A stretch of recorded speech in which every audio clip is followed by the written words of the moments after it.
Hi, I'm Brad Knowles, producer of Friday Night Flies, hosted by Scott LeBoldis and Scotty Holmes. Enjoy the show.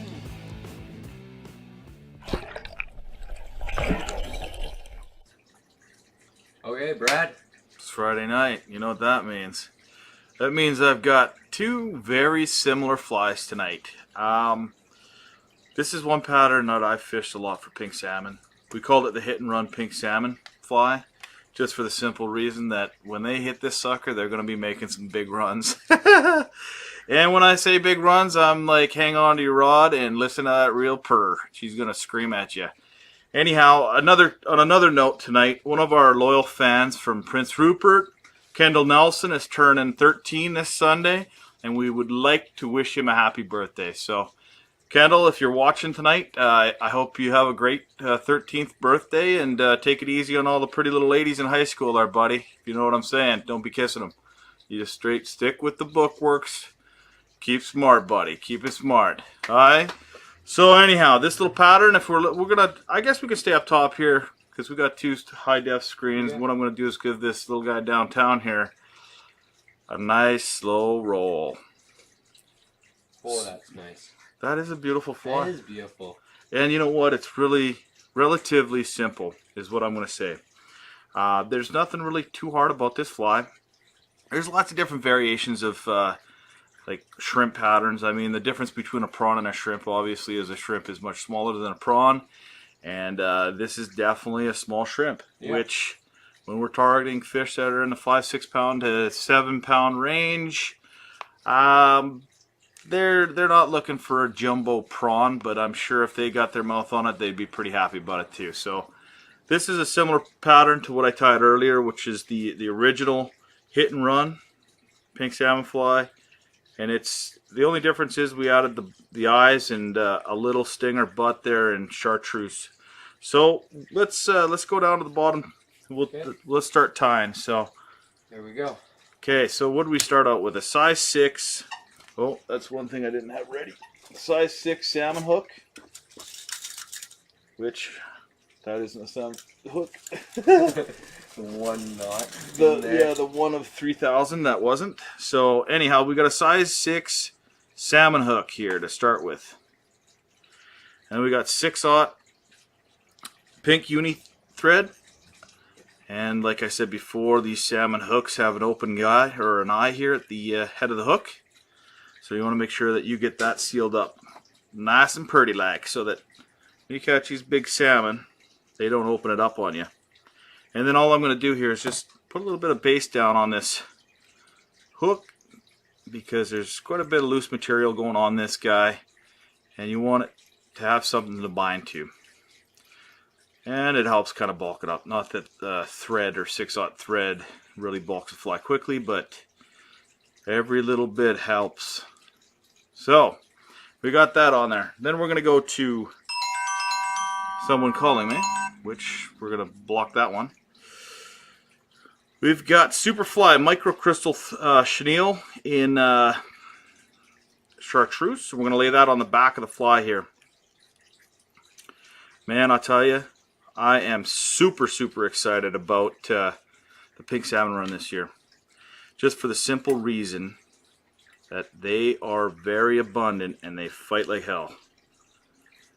It's a great fishery for people that are learning how to fly fish. So, you know what I'm going to do here? Maybe what I'm going to do is, here, help me, if we go back to camera 3. There we go. We're back at camera 3. Just stay in the camera there.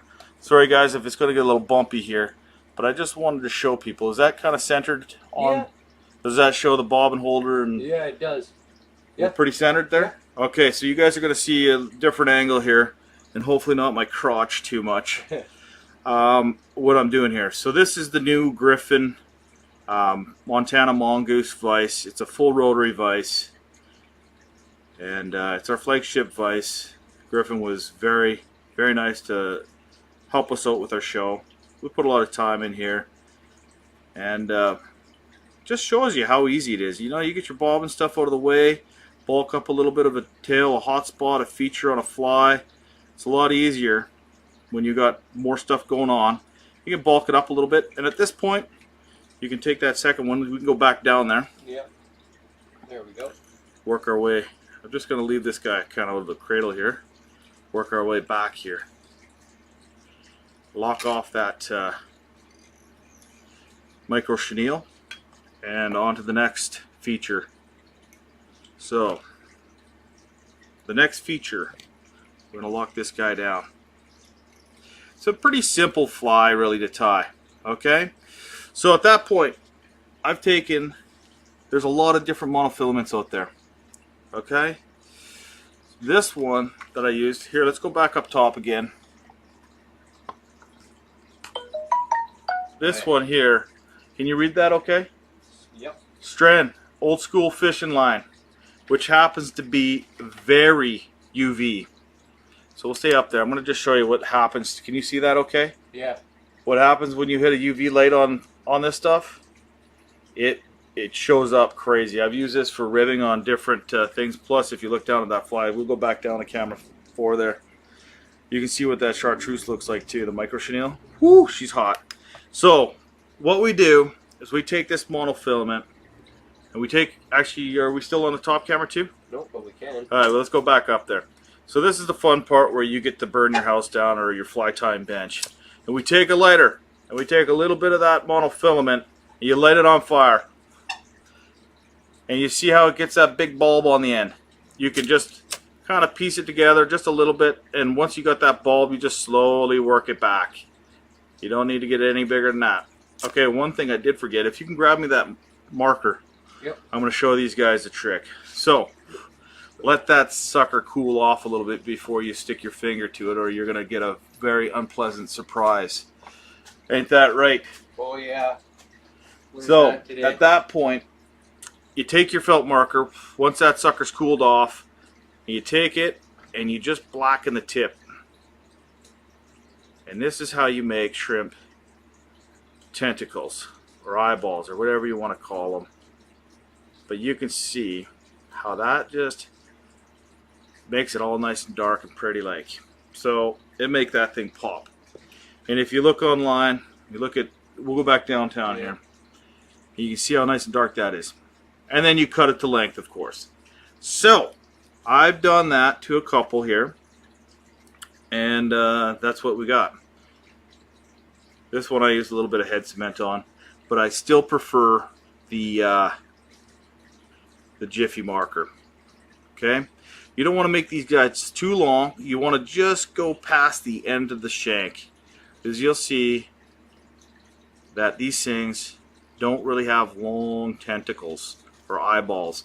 They're pretty tight to the head, right? So at that point, lock that guy down. And let's come around to the other side. Lock him down, bud. Lock them down, bud. Same thing on this side. And they don't have to be perfect unless your name's Scotty LeBoldus.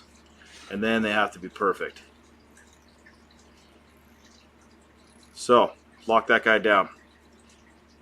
And take those two guys and you just work them back up. It just adds bulk to the fly. So you take your time going up. They don't have to be too perfect. Work it up. And you see there's nothing perfect about this fly right now. Nothing. Looks borderline hideous right now. Then, it does. It's pretty hideous. We're going to roll it over and you're like, what the heck is he tying? But it's all going to come together. So now, we've got this beautiful pink bucktail. I bet you guys can see that. I've tied a few of these already. Just because pink season is upon us. It's coming. And I go through these pink flies like nobody's business. I'm getting pretty thin on the pink bucktail, to tell you the truth. Getting really thin on it. Oh, I went through all my green chartreuse already. Oh, I bet you did. So, take out the dark fibers. There we go. So, got a nice big chunk like so. And there's a dark hair in there. There's no perfect fly, like I said earlier. You take that guy, get rid of the loose stuff, grab it toward the back, give it a little flick, get rid of the short stuff because it's just going to get in the way. Okay, so now you take this guy, You lay it down on the back bottom here, right over top of those eyes, up into the fingers, back down, right tight to the back, to that green. Oh, I wasn't far enough back. Right to the back. There it is, nice and tight to the back. Nice and tight. Jeez, did you actually see me stick my tongue out there for a second? No. I was concentrating. Okay, at that point, take this stuff, peel her back, get her out of the way. Well, we got some on the one side and one on the other side. Okay. Peel her all the way back. Put her into this little tray that's on the back of these griffins, and it's just going to hold all your stuff out of the way. Okay, get in there. That tray sure is useful. Oh yeah, it helps. Okay, at this point, what we're going to do is I got this micro chenille. This stuff is awesome. Super easy stuff to work with. We're going to lock this stuff in there too. On the body. Fatten it up as much as we can. Tie it back as tight to that deer hair as you can get it. Work your way back up to the front. And then once again, we're going to go up top. Put a half hitch on there. Throw a half hitch on there. Over the head. Lock it. Whoa. That half hitch keeps sliding off there like it's nobody's business. Oh. Third time's a charm. Yeah. If that comes off again, there we go. It's a good thing it didn't come off there a third time. I was going to have a little... Okay, so let's go back up to that top camera. Are we in the middle? Yes. A little bit up? There you go, right there. Right there? Right there. Right there, okay. It doesn't look very focused. Is it not focused? No. Oh, it should be. Here, let's try it again. There's it focused now? Yeah, it's better. Okay, so anyhow, you're going to get an idea as to what we're doing. So, we got that beautiful rotary vise. I'm going to take this nice polar chenille and we're going to work it up the body. Man, this makes flies look good and very easy to do. So, we're taking this Griffin Montana.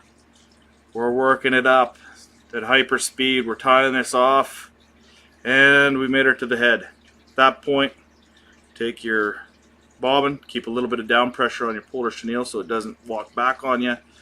Over the top, lock her down. Okay, cut that polar chenille out of the way. Okay, going back down. Going back down. There we go. Peel this stuff back. I'm making it a little bit confusing tonight, aren't I? A little bit. Okay, making the new guy, the new cameraman, work. He's working all right. Okay, so at that point you got all this lovely bucktail hanging off the top.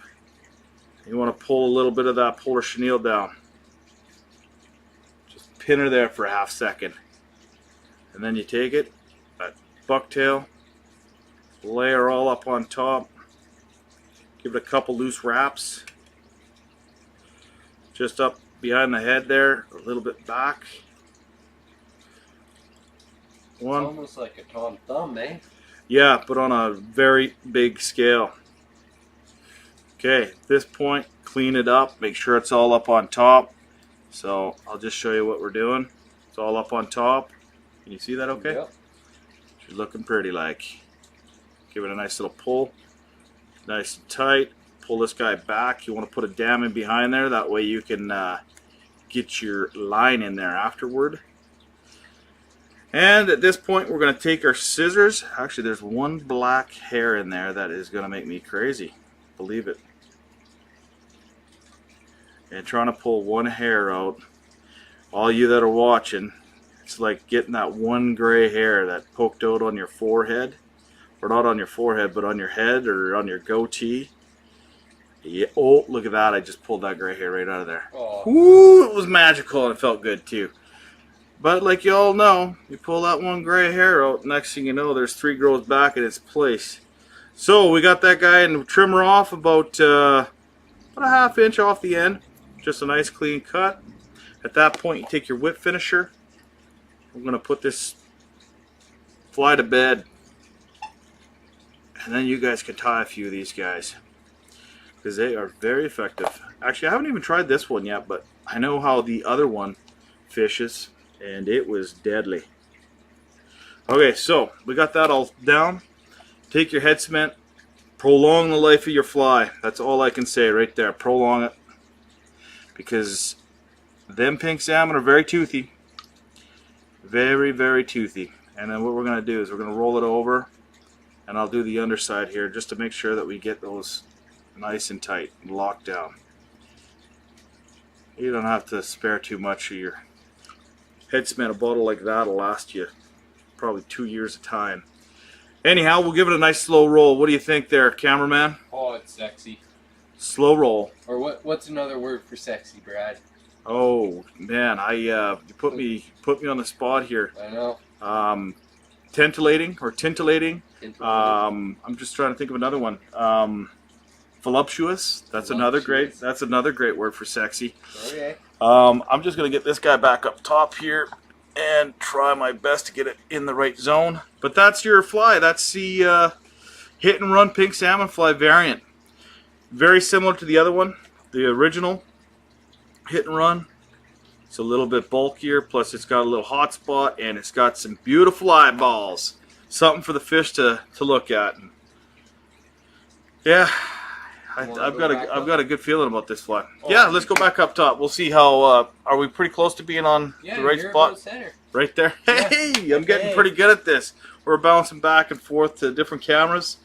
Anyhow, once again, I'd like to wish Kendall Nelson from Prince Rupert happy 13th birthday, and thanks for being a loyal fan. If you guys have any pink salmon patterns that you want to share with us, visit us on Facebook at, facebook.com/Friday Night Flies. Pretty straightforward. Or you just go up on that top bar and type in Friday Night Flies. It'll take you right to our Facebook page.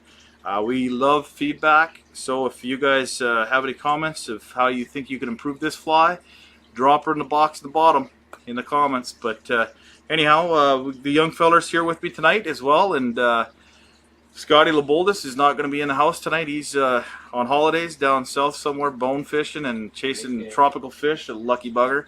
So me and Zach and Ethan are holding down the fort. So enjoy the rest of the show. And what do you got for us tonight, Ethan? I have got a Moto Minnow variant. Oh, the Moto Minnow. That's one we're using a lot. So he's going to tell you all about that one. Anyhow, have a lovely night. Thank you for watching.